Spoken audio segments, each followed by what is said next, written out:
Hello, and thank you for tuning in for our Bible study today. Today we're studying Esther chapter 6. Another beautiful passage from the Bible is following on from the story as we have continued from the chapter 1. Remember chapter 1, the big celebration in the citadel of Susa, and then deposing of the queen, and we went to chapter 2 where Queen Vashti has left. Now there's a vacuum, and we had Esther being selected among all the young ladies who had been brought from the 127 provinces. So many young women were present in this place. Um, but the king chose Esther. And again, it's providence. It is the Lord working for his people through the circumstances. And then we see that Mordecai was not rising to help to do things according to what Haman wanted, and because Haman had been elevated, and Haman despised only killing Mordecai. He wanted to kill all the Jews, and so he hatched a plan. And the king agreed with him, gave him the signet ring, and allowed him to do whatever he wanted to do with the people. And so there was a plan to kill all the Jews at the end of the year, the 12th month of Adar. Now, when it was heard from, when the people heard about it, they were perplexed. The king and Haman were drinking, but everybody else was perplexed. That was the end of chapter 4. In chapter 5, we saw that there was the Esther got to know about it. Mordecai told her and gave her all the information that she needed to know. And then in chapter 5, Esther says, okay, if I die, I die. Let me go talk to the king. And the king says, Esther, what do you want? And Esther invites the king with Haman to dinner. And then she says again, come to dinner again. And the king is just waiting to hear from Esther what it is that she wants to say. Now, here we are beginning chapter 6, and we're talking about, we are finding out more about what happened. That night, the king was sleepless. I think he was sleepless for two reasons, maybe three. But one of the reasons was because Esther had been talking to the king. She took great risks to come to him. And the king wants to know what it is that she wants. What do you desire? What do you need? Up to half my kingdom, it will be done for you, it will be given to you.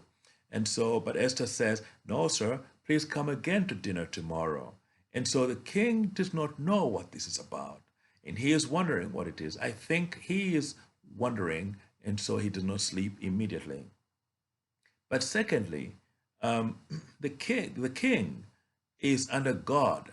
God is working through the situation, working through the circumstances, and in making the king sleepless so that the Lord can work through the king's sleeplessness to bring something good for the Jews out of the situation. So I have a question for you. Why do you sleep at night? What happens to make you sleep? Because in Psalm 127, verse 3, he says, God gives sleep to those whom he loves. And so usually when people are not sleeping at night and they're struggling with amnesia, I encourage them to quote the word of God back to God and say, you give sleep to those whom you love. I know you love me. Please help me to sleep. And once you begin to read the Bible and quote the word of God to the Lord, if God himself does not do it, Satan will leave you alone because he doesn't want you to be thinking of the word of God. He will say, you go to sleep now. Sleep is a gift from God. And sometimes people lie awake in their beds, but the Lord provides sleep for them. In this case, God kept the king awake so that he could help the king to come to some information that he had forgotten about. But when he was lying awake in the night in his bed, um, he just went to the library and began to read about his kingdom, about the things he has been doing, and his track record as a king. So he read about these things, and the record of his reign, and the content was interesting for him, and he found in particular that Mordecai was had talked about Bigthana and Tereth, who had they had plotted to kill the king, and yet so Mordecai found out and told the king, well, through Esther, and then the king investigated and found out that actually it is Mordecai. Mordecai was true; he was right in what he claimed. So in the king's mind, he's thinking, I want to honor Mordecai. Mordecai has not been honored at all. Nothing was done for him. So let's do that for him. That is the king thinking about Mordecai. Then Haman comes in. Remember yesterday, he had been with his wife and his friends. They were talking about Mordecai. And they had planned that they should kill Mordecai. So they had built a gallows already for Mordecai. And he comes, he wants to go get permission. Haman wants to get permission from the king so that they can go and kill Mordecai. Do you notice the difference between these two guys? In their minds, Mordecai is a good man in the king's sight.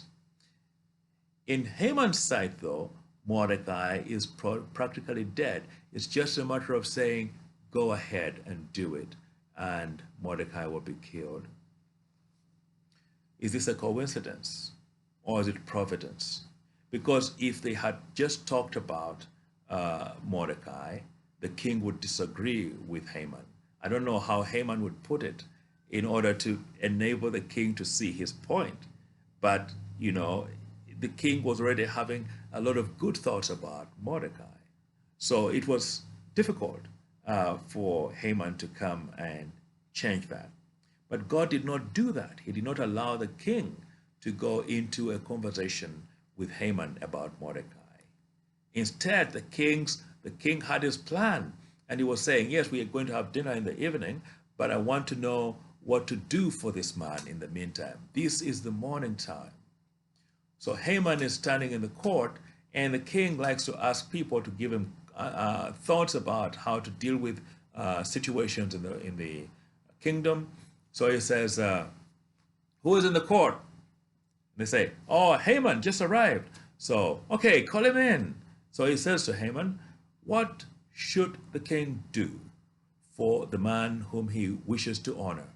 Oh, Haman thinks it is me. It is he himself that is going to be honored. Says, because it is me, let me give it a lavish, let me lavish upon this honor, great, great things, So he begins to say, okay, get the best horse that the king has used before in public. Okay, and get a robe that the king has worn in public and put it on top of this man and put him on the horse, and then let somebody walk before him shouting, and so that everybody knows that this is the man that the king wishes to honor. It's not the Lord, but the king wishes to honor. So in the whole kingdom, let it be done like that, all over the streets, all over the city of Susa. And so you go from Street 1 to Street 2 and Street 3 and Street 4, and then all the way back, crisscrossing the whole city, saying the same thing. This is the man. This is what is done for the man whom the king wishes to honor. Oh my goodness, the ignorance of this man. He was so ignorant about the plans of the king. He had no idea that the king planned to honor his very enemy. That is the worst thing that could happen to a man. He had no idea that the king wanted to honor his enemy using he himself. The king says, go ahead, do exactly that for Mordecai, the Jew. Oh my goodness. Haman, the Agagite, the son of Hammedatha, does not like that at all. And so, because the king has said so, Haman begins, and he does exactly what he had said, for the man whom the king wishes to honor. This is the beginning of the downfall of Haman, son of Hammedatha the Agagite.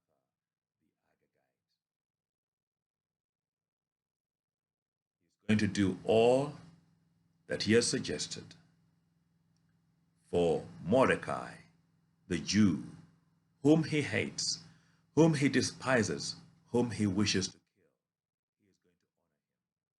He is going to honor him. You remember in Psalm 23, where he says, "You prepare a table before me in the presence of my enemies."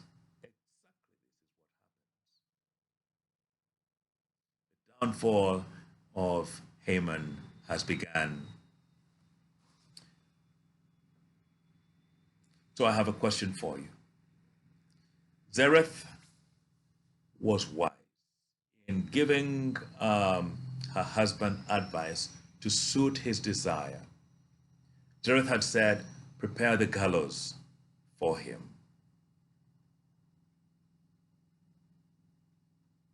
But this time, she said this yesterday, but today, she's now saying, if the man that you opposed is of Jewish origin, you cannot stand up against him. You'll surely come to ruin. By that point, as soon as she says that, the king's eunuchs come to pick up Haman. "Come on now, hurry up, let's go to the banquet." And that's when the king says to Esther one more time, "What is your request? What is your desire? It will be done for you. What do you want? What is your petition? Even up to half my kingdom, it will be done for you." Imagine Haman.